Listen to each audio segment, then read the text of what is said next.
Hello, Joe Yudin here from Touring Israel, Luxury Private Tours. Today, our guest is Dr. Ian Stern, archaeologist and director of the excavations at Tel Maresha, Beit Guvrin. Hello, Ian. How are you today? Very good. Good to see you, Joe. Good to see you too. We've known each other for a while. I think the first time I went to Tel Maresha, Beit Guvrin, and did the dig, it was like I was a tourist.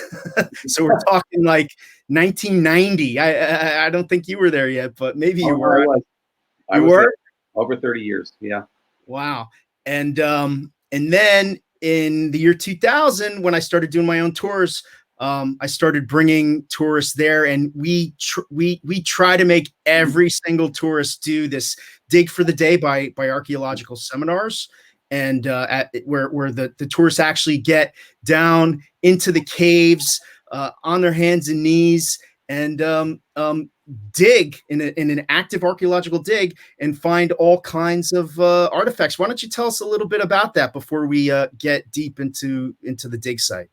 Okay. One of the amazing things about our site is that it has a number of things going for it. Number one, it's underground, which means that we have creature comforts, right? In the winter, it's dry and warm. In the summertime, it feels like air conditioning. Number two, it has a certain mystique to it. That is, you're underground and it's lit, of course. And finally, maybe the most important part is that since we're dealing with what's referred to as unstratified debris, which means there are no layers, and therefore the participants aren't going to destroy anything because we don't have to go down layer by layer.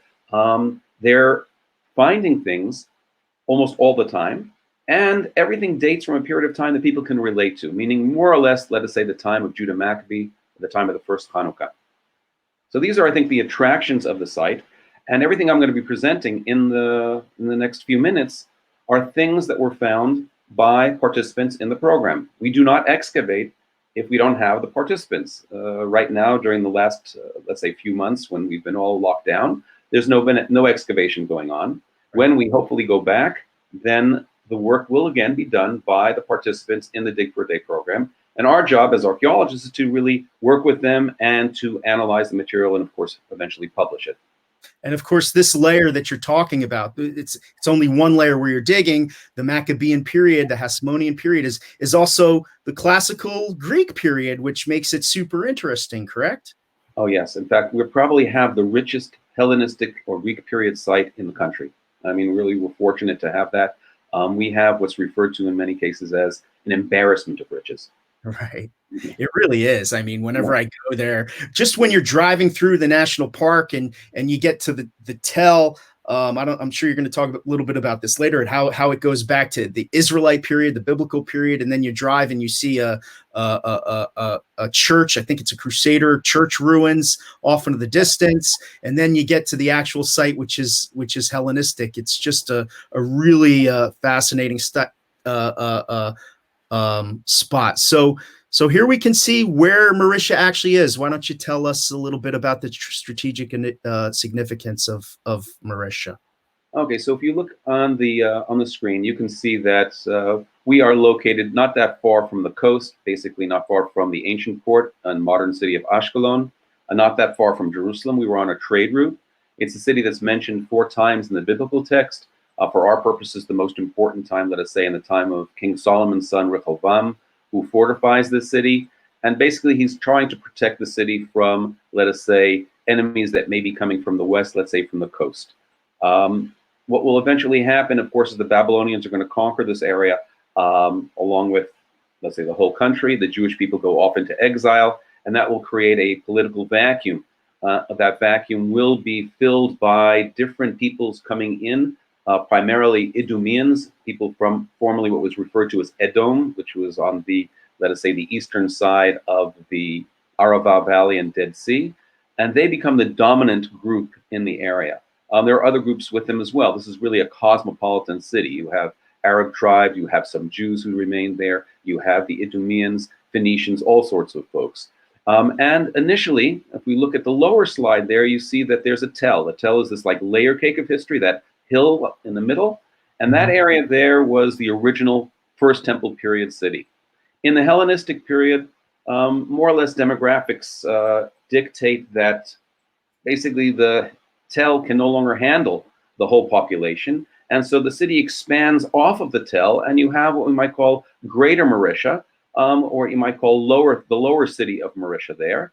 The upper portion becomes more or less an acropolis, an area where you have your temples, the wealthy live. The lower area, you have, again, what you might call today the suburbs, and that's surrounded by a wall.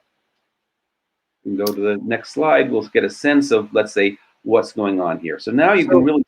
So just before you explain the lower city and just the Edomites, according to the tradition, the biblical tradition, they're the descendants of Esau, Jacob's twin brother, correct? That's the biblical account for sure.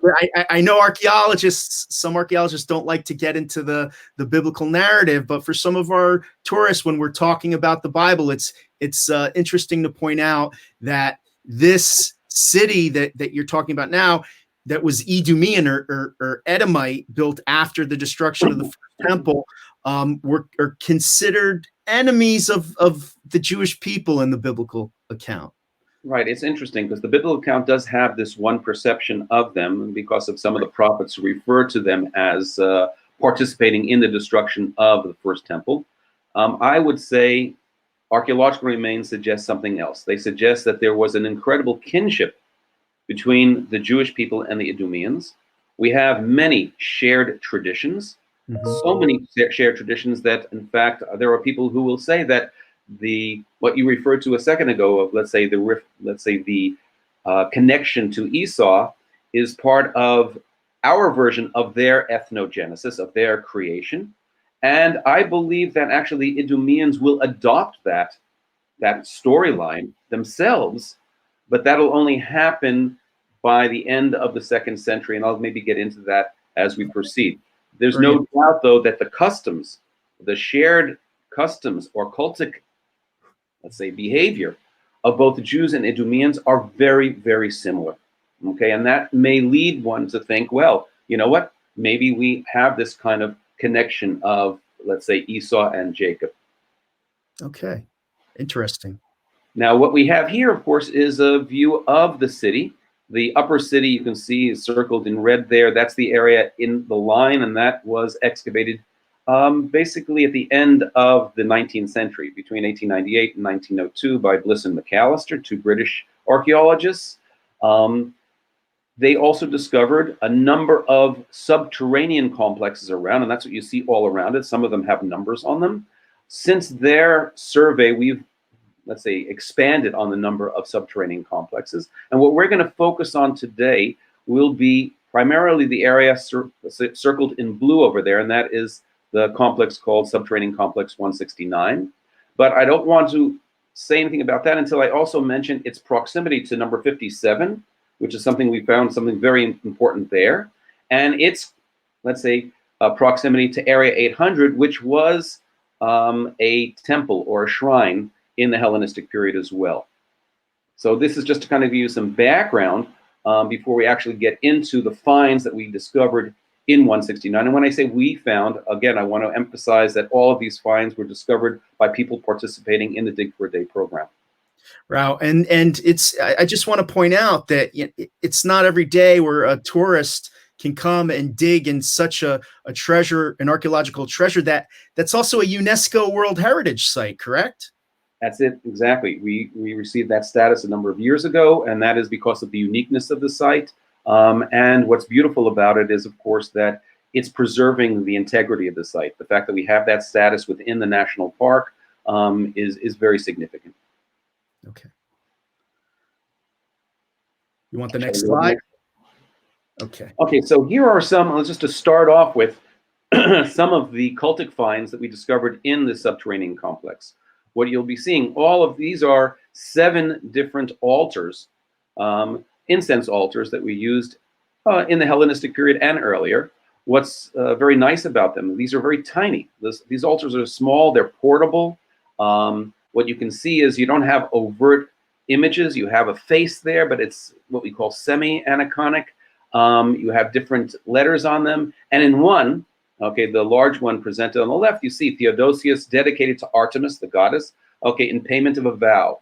What this suggests very strongly is these small altars were left nearby as kind of an offering to the gods, or they were there to be in place of the person who was coming. He would leave the altar in a certain spot, and it would represent that person even later, and probably in the nearby temple, Area 800, that I showed you a few minutes ago.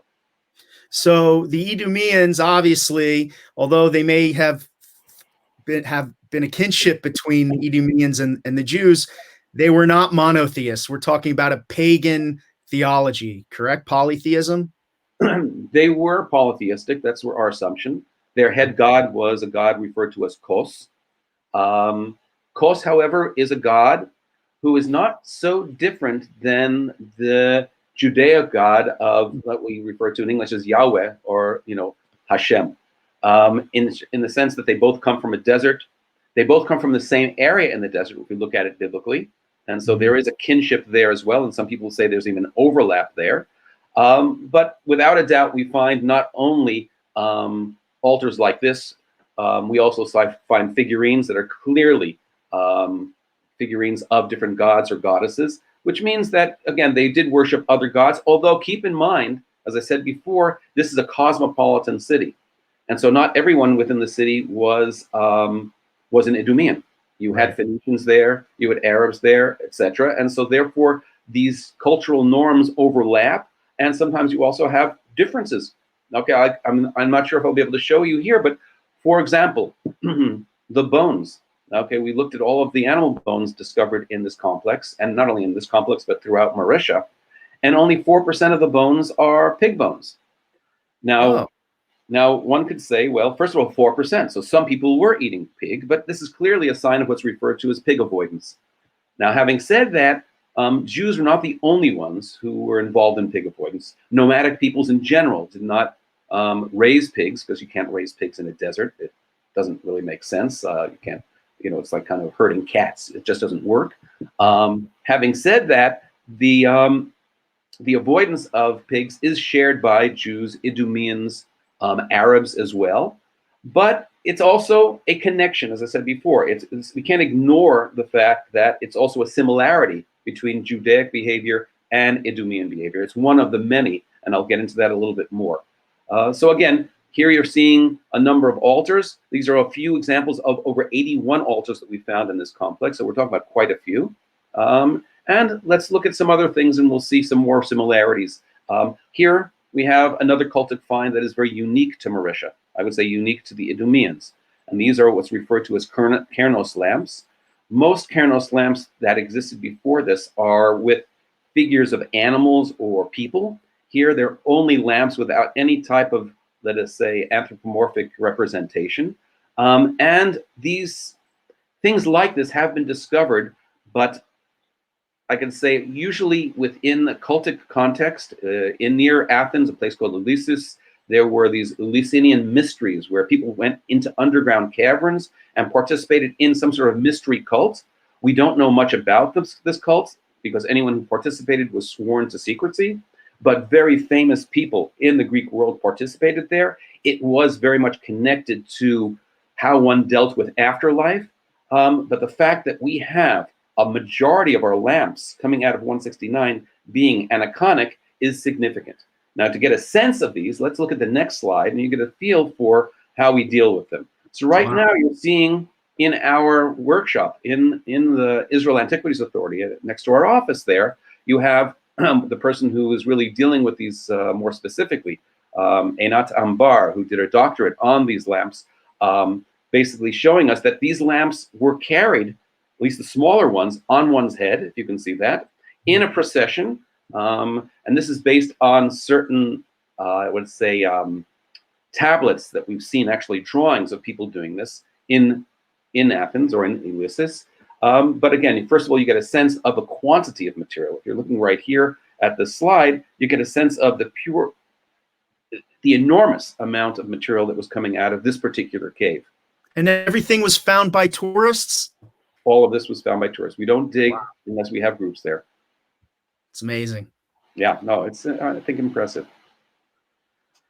Next slide. Okay, so now we're going to go to another, again, children, close your eyes. Uh, Here we have a number of phalli. Now, any Greek statue is going to have, a male statue will have a phallus.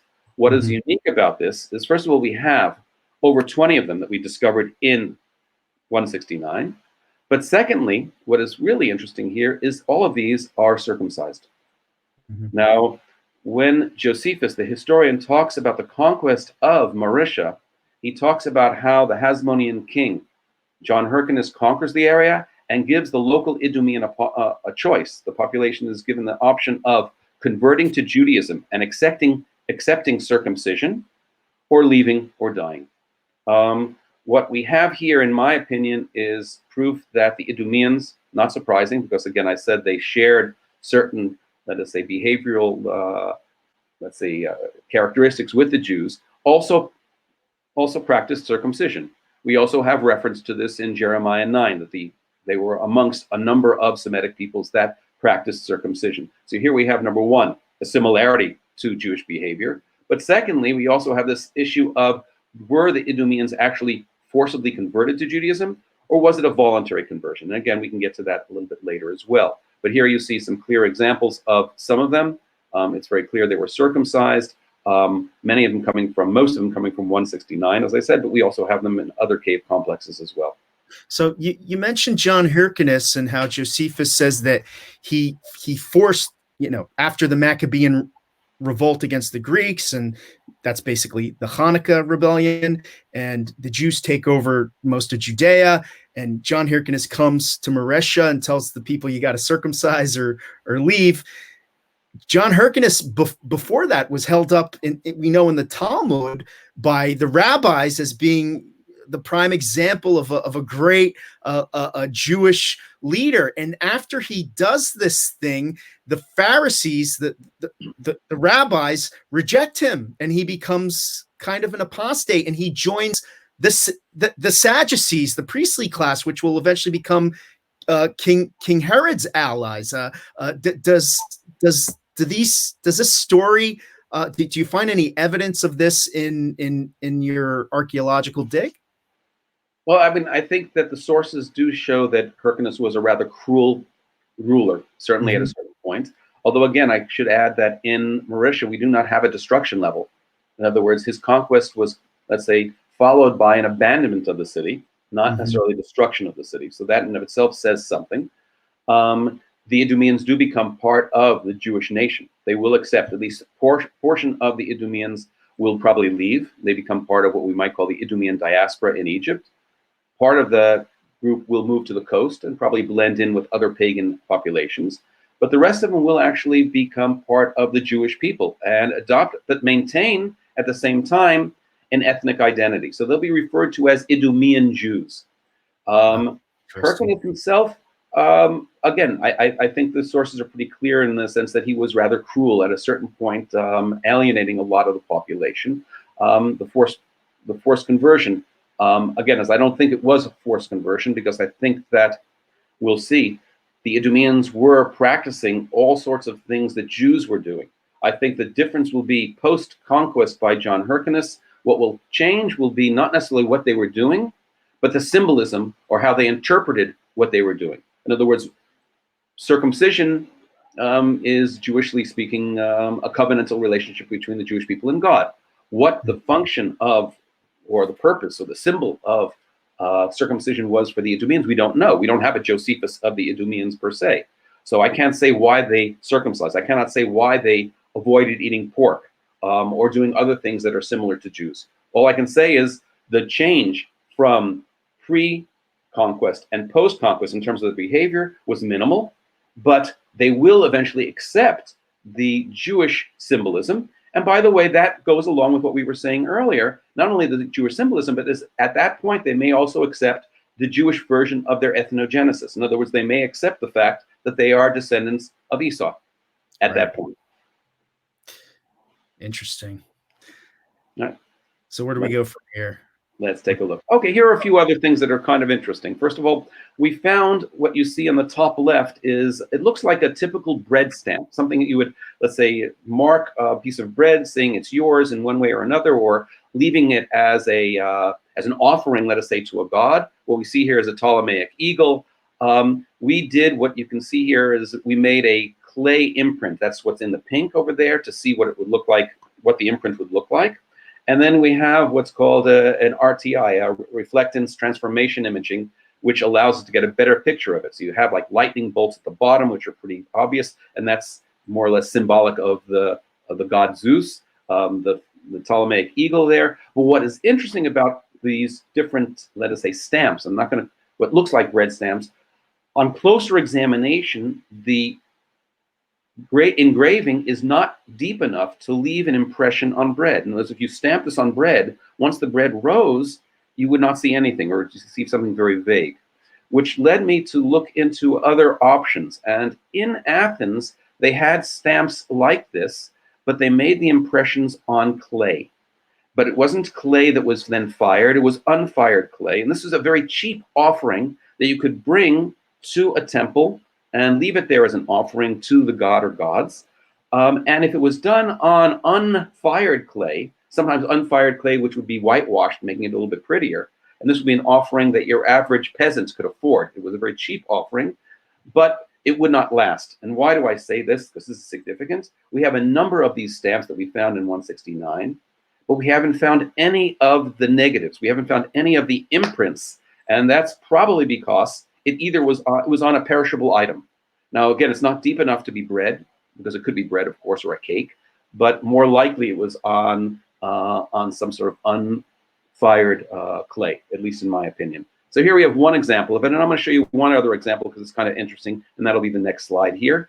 Here we have, again, you can see the handles on the bottom left. That's the handle. It's broken, of course, but it's kind of round, and that's what you would grasp. And it also had a kind of an impression on it. And then you have the actual seal and the negative of the seal to the left of it, up on top on the left. But originally, we thought that this was the goddess Nike.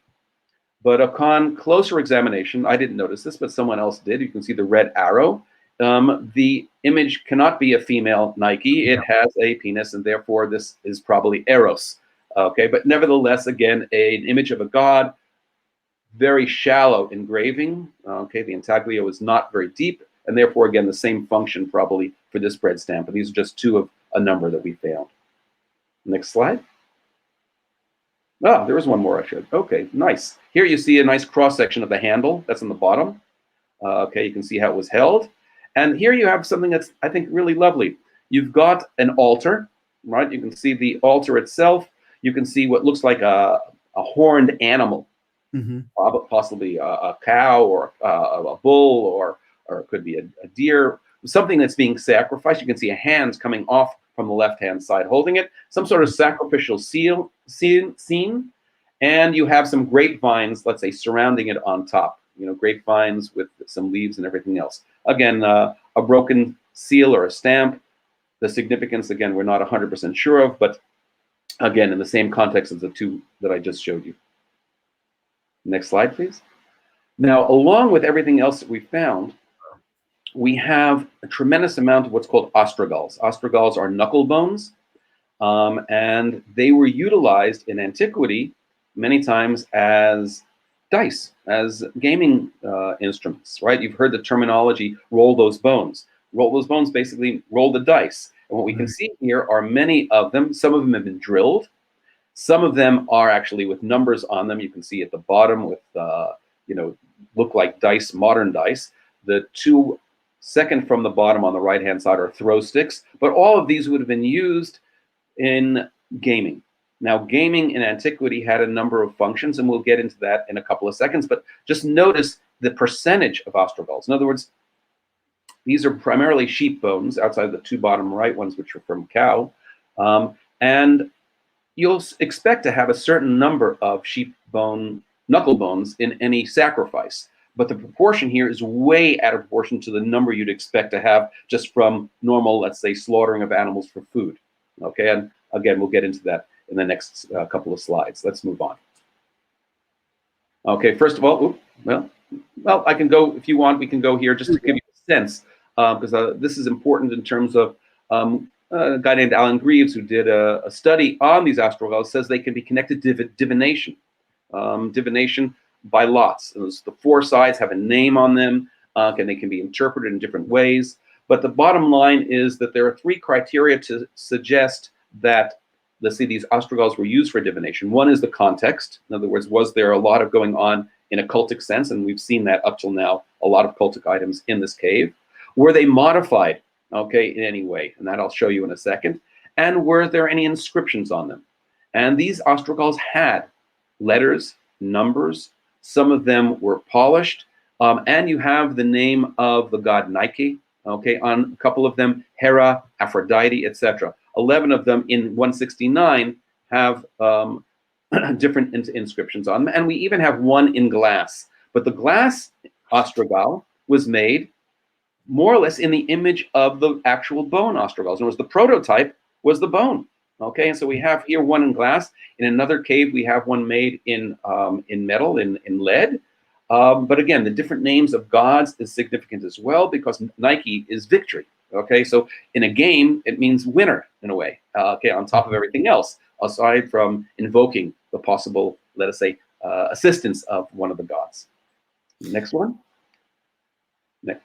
Okay, so here's a perfect example of an ancient source describing what would happen with these ostrogals.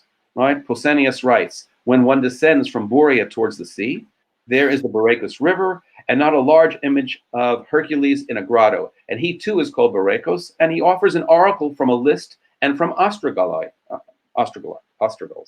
Whoever intends to consult the divinity prays in front of the image, and after the prayer, he takes up 4 of these ostrogals, okay, and rolls them on the table. And for any combination of them, the inscription in the list gives an easily accessible explanation of the combination. You're going to the gods, and you want to have an answer to certain questions, and you roll these dice. Let's go on. So the gods are communicating to you through the dice, kind of like tarot cards, correct? Exactly. Right. Exactly. Now, we also have game boards. Okay, so we have now 5 different game boards that we found in 169. Now, games, these could have just been, you know, let us say chess, checkers, whatever you want to call it, of that time. La Troncolai was the popular game at this time. But games also had connection to, let's say, prophecy, clarimancy, things like that. Now, we cannot really determine which specific games were played here. The ones on the right do look like an ancient Egyptian game called Senet. The one on the left, it's difficult to say for sure because we can't determine exactly how many of the squares there were, so it's really difficult to determine what game was being played.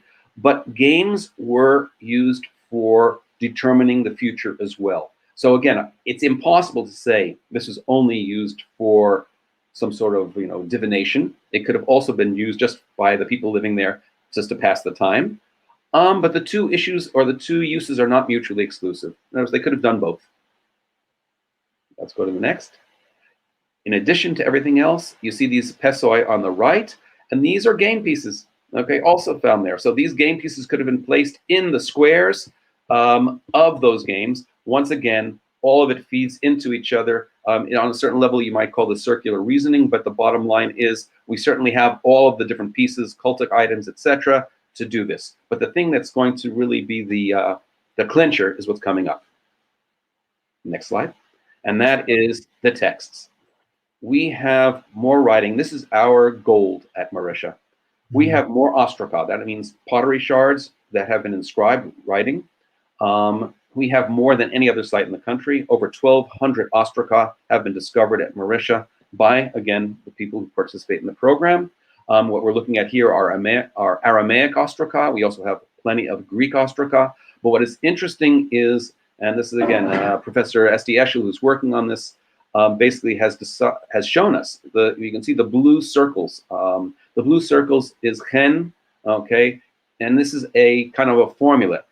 Chen, that is say, if this, then that. In other words, it's a type of formula that you would use in divination. If an illness is put upon you, then this will happen. If you build your house facing the south, this will happen to you. And then there's also certain, let's say, references to different, let us say, demons or gods. Lilith, okay, being referred to here.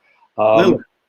Yeah, exactly. But you have lots of other gods, references, etc., references to cosmology, to comets, to all sorts of anything that's happening within the natural environment. Let's say a comet coming across an eclipse will be interpreted as a divine sign by the ancients. But we have a tremendous amount of this divination material, and this divination material, along with the game boards and the ostrogals, okay, more or less fit in beautifully together. Of the 1,200 ostraca that we have, about 140 of them are divination texts. That's a large percentage, okay?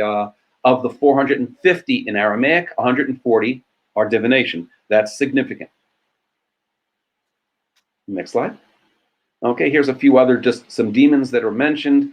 You can see that we use a certain type on the bottom. You see there's a certain type of photography that we used. It was very significant. Michael Langlois from France has come over and using many different filters, is able to look at these ostraca. And even though sometimes the letters are not as clear, I'm showing you some very clear ones, but many times the letters are faded or almost impossible to read. But once you throw in or use certain types of filters, and he probably photographs each of them about 12 with 12 different filters, and it's 12 photographs of each ostraca to make sure that we're getting the best reading we possibly can from whatever's coming off on these ostraca. And these are incredibly valuable. This is giving us real-time information. Right. Okay, next slide. Okay, really important, of course, is to note that the main god mentioned in the ostraca is Kos. Kos is he's being used here in the form what we refer to as a theophoric. That is to say, either Kos Nakam down below, or Kos Natan. Kos is the name of the god. Nakam, revenged. It took revenge on. Or Kos Natan, Kos gave. The Jewish or the Hebrew, let's say, equivalent of Kos Natan would be Yehonatan. Yehonatan, Yud He Vav He, gave. Right? The God of Israel gave. In this case, it's the God of the Idumeans who gave. But from the theophoric, you get at least a hint of what we would refer to as ethnic identity. And what we can see is the majority of the theophorics are Idumean theophorics. And that's not surprising, knowing that that's kind of further proof that the dominant ethnic group at Maresha was Idumean. Next slide. Okay, and here we have now Area 800. Okay, Area 800, you can see the walls of the structure. Doesn't look perhaps that much like a temple to the average person, but what we have here is the largest monumental building that has been uncovered at Maresha, excavated by the late Professor Amos Kloner. But what is significant is that 169, all the finds I've been describing, is relatively close to the area. In other words, it's probably an area where a lot of this cultic material came from and was dumped into the area of 169, or possibly above the area of 169, you had some sort of priestly dwelling, and they were either working on these exercises, practicing things, but material was dumped into 169. And right nearby, you can see there's the stele, the large stone inscription there, referred to as the Heliodorus inscription, or the Heliodorus stele.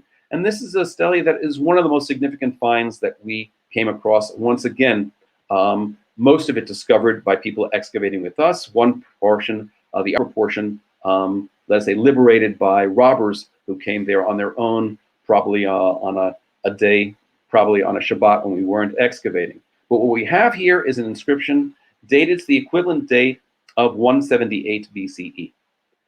It's an inscription that was written by the Seleucid king, okay, Seleucus IV. He's talking about his right-hand man, a man by the name of Heliodorus, hence the reference to the name. And those are the Syrian Greeks at the time, correct? Exactly. This is Seleucus IV is basically in the year 200, the Egyptian dynasty, the Ptolemies, are defeated by the Seleucids. They take over, and by 178 BCE, we see this inscription, which was probably placed in front of the temple that I'm showing you here, and then later on dumped into Cave System 57. And the inscription is more or less giving us the curriculum vitae of Heliodorus and of Olympiodorus, who was going to be appointed high priest throughout the region. Now, in those days, of course, the high priesthood was, let's say, a religious position. It was also a financial position, right? Because the safest place to keep your money in antiquity was the local temple, which is why in those days, if you conquered someone, generally speaking, you would rob the local temple because that's where the money was. Now, for a king to appoint someone in charge of all the temples is suggesting, okay, that he's going to also skim some of that money for himself. In other words, take some of that money as we might call taxes. Now, what's interesting is we now kind of segue to 2 Maccabees chapter 3. And what we see there is basically Seleucus IV, the guy in our inscription, sends his assistant Heliodorus, the other guy in our inscription, to our temple in Jerusalem to rob or to take the money from there. He's met by our high priest, Onias II, who says you can't come in, the money belongs to the poor, the widow, the orphan, tries to force his way in, and he is then beaten to a pulp by, well, with the help of a few angels, leaves half dead. Now, we're not told what the king's reaction is to this episode, but it's not hard to imagine. He's probably a bit disappointed. This man's been beaten up. He didn't get any money. 3 years later, we read that this guy Heliodorus assassinates the king. Who takes over for Seleucus IV in 175 BCE? His brother. We all know his brother. His brother's name was Antiochus IV Epiphanes, the man from the story of Hanukkah. And what does Antiochus do when he gets into power? He marches into Jerusalem, robs the temple, desecrates the temple, issues an edict of persecution, and that will lead in 167 BCE to what we all know as the rebellion of the Maccabees. Now, what we have here is 11 years before the revolt, an inscription that's giving us some context, or let us say some background to what led up to the revolt, which is very, very significant. That basically inscription today is in the Israel Museum, but its proximity to 169 is significant, and its proximity to Area 800 is significant because it's all part of this cultic element. This inscription probably stood in front of that temple. Okay, it was like a royal proclamation. By the way, just as an interesting side note, a number of years ago, 3 years ago, we were putting together inscriptions from Greek inscriptions from the area, and what was discovered inside the warehouse, this is kind of an interesting sidelight, inside the warehouse of the Israel Antiquities Authority was a piece of a replica of this inscription. In other words, what we have here was somebody in the 1950s actually was walking through the area, found it, brought it to his kibbutz. In the 70s, there was an amnesty that people were allowed to bring back things that were liberated from sites, and he donated it back to the Israel Antiquities Authority. It was put into the museum, it was tagged and left there. A few years ago, it was discovered, and at first we thought it was the missing portion of this inscription. Today we know actually it was a copy of this inscription, which means that there were two copies of this. The two copies that were being displayed in Maresha. Unfortunately, don't know where it was found. The person who found it passed away, so we don't have anything more than the inscription itself. We can't look to see, was it from the same area or was it from another area to tell where that might indicate even in another temple. Right. I mean, this inscription to me is just the cherry on top of your dig. There's so many different things you can talk about here, especially, you have a character from the books of Maccabees. Now, the books of Maccabees weren't canonized in our Bible, in the Hebrew Bible, maybe because they were written in Greek, or maybe because of what we talked about before. John Hyrcanus, when he came to this town and he forced people to convert, and was not a very good ruler, the rabbis kind of wanted to make the Maccabees, diminish their role in Judaism. And instead, the whole Hanukkah story becomes this festival of lights, this miracle of lights, which aren't even mentioned in the book of Maccabees. It's kind of like the rabbis who survived the destruction of the Second Temple trying to forget about the Maccabees and give the glory to God. Whereas here, we really find that the Maccabees have this rich Jewish history, maybe that wasn't so much in agreement with the traditional Jewish sages. Sure. Well, the Maccabees were actually, they're the ones who initiated this new holiday, and it was a holiday commemorating a major military victory at that time. Keeping in mind, of course, the military victory was taking place in a period when there was a major void, let us say, in the strength of any regional superpower. Right. Well, Dr. Ian Stern, thank you so much. I mean, a highlight of our tourist trips is always going to the dig and going down to the caves and digging and finding all kinds of artifacts. Of course, we have the option where people can dig privately with you and go into the pottery shed and have a whole private experience with you as the director of the site, and we greatly appreciate that, and we appreciate you taking the time to spend with us today. Well, no, thank you, Joe, and thank you for sending people to us, because without those folks, we wouldn't be digging. So have a very nice day, and thanks again. Great. I hope to see you soon. Shout out to Jonathan Rose, who's behind the scenes. There he is. Also a Wendy Perrin travel expert for 2020. And don't forget to subscribe to our YouTube channel, and we'll see you all soon. Again, thank you, Dr. Stern. Bye-bye now. Bye-bye.